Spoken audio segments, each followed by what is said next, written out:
Good morning. Thank you very much. This has been a wonderful morning. And I just want to talk about today my personal experience with organizational agility, actually, to sustain the future.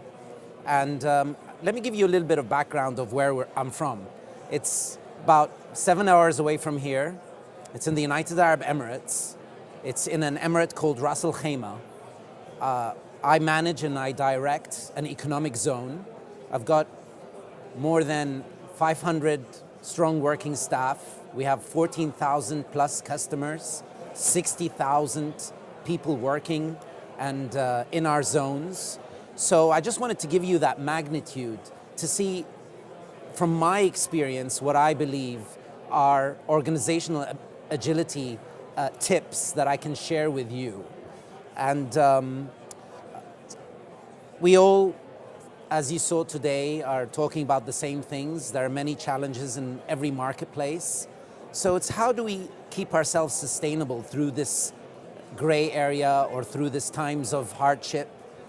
One of the things that I would like to share with you is that to run such an organization, you've got to be very agile.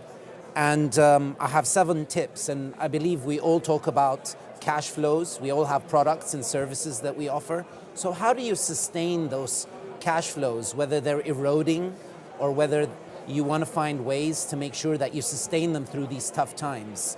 It's the concept of more for less.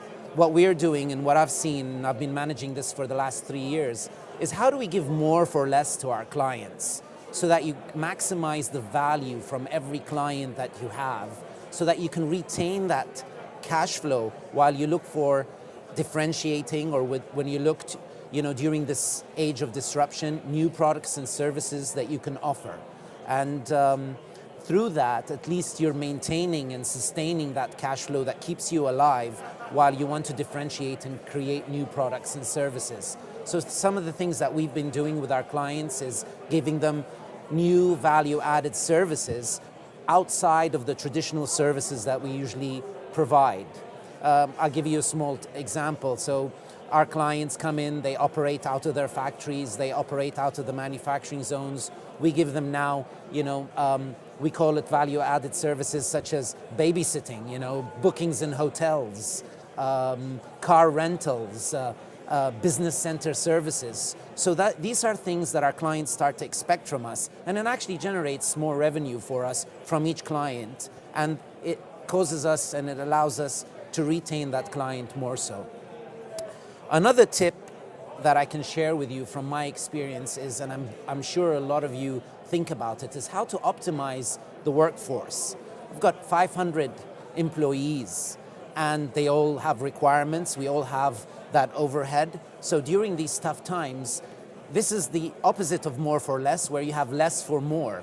We've been going through a tremendous change lately where we're giving our staff more responsibility in order to give more of a role to one person rather than have 2 or 3 people who are doing the same thing. So that's really maximizing productivity. In this tough time, we found that we've been able to reduce our staff by around 20% by giving people more to do. It benefits them at the same time because we are able to increase their packages, their remuneration, their salaries, but we get less of an overhead and less people to manage, but they're giving more to our clients and more to the services and products that we give out. It makes it a lot easier for our management team to manage because you have less people to manage as well. Another tip that I can give you is, today we heard about, in the introduction, the new generation. So how do you balance the generation gap in large organizations? Generation Z, the millennials. I myself, I'm in my 50s. So, I'm the CEO of the organization. How do I ensure that the new skills or the skills, it's always a balance. You're getting in new generation. They may not have all the skills that you need to run an organization.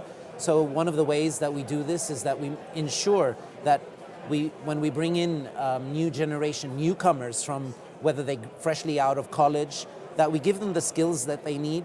But I'm realizing and I'm starting to see that the new generation needs a lot more guidance. And their work ethic is very different. A lot of them need more guidance, they need a sense of purpose, and once they have that, you can see that they're nearly just as productive as people that do have the skill set. So don't be scared to bring in the new generation, bring in younger workforce. There's always something that they're going to be good and excel at. If you give them that direction, they're looking for more electronic, more digital work processes, applications. They like to work from different areas, co-working spaces. So we have to be agile enough to start changing our workspace and our work ethic to accommodate the new generation. It's not easy. It's a trade-off because you've got performing staff that actually do the job, but you've got to bring it in gradually and it doesn't happen overnight. Digitization is another tip. It's all about accessibility. How do you access your clients today? They're accessing the product, the service, they're accessing you through their requests or their complaints, all through applications, all through digital platforms and portals. So you've really got to invest in that area. We've invested heavily, more than £5 million in the last 2 years on digitizing our connection with our clients to allow them to access us and give them the accessibility. And it's 24/7. We don't only deal on a local level, you deal on an international level. Once you set those platforms, you'll start to see that actually there are more opportunities for clients or prospects to communicate and to interact with you from all over the world. This digital platform is here to stay. I believe within the next 5 years, our organization will be fully digital in every aspect. So we've been digitizing accessibility to start off with as a top priority, and digitizing our workflows and our processes as well. My fifth tip is really, everybody talks about the customer experience nowadays. It's no longer customer service. It's the entire customer journey. We used to think about how we would provide an excellent service at every point that the customer interacts with us. But that's no longer good enough with clients. They want an experience. They want to know how they want a seamless experience when they interact with you as a service provider, or even if you're selling them a product, all the way from inquiring about your product to actually receiving the product, to interacting with you on how to set it up, or if they've got any queries. That entire customer journey is so important. So we've invested heavily in bringing in customer experience experts and redesigning our processes and our procedures to be parallel to the customer experience as a whole. It's the entire customer journey. And it makes it a lot tougher because if you fail at the beginning, or if you fail in the midpoint, or at the end, it's all about the experience, and that customer can go away either satisfied or dissatisfied. So it's all about customer experience nowadays and customer journey. That is very important if you want to have that agility and you want to sustain that position that you're in. I found that another tip is empowering your front line.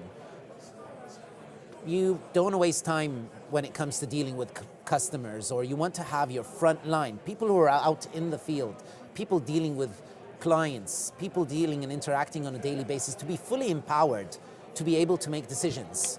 And last but not least, I think build networks outside of your place of work. You never know where the opportunities will come from.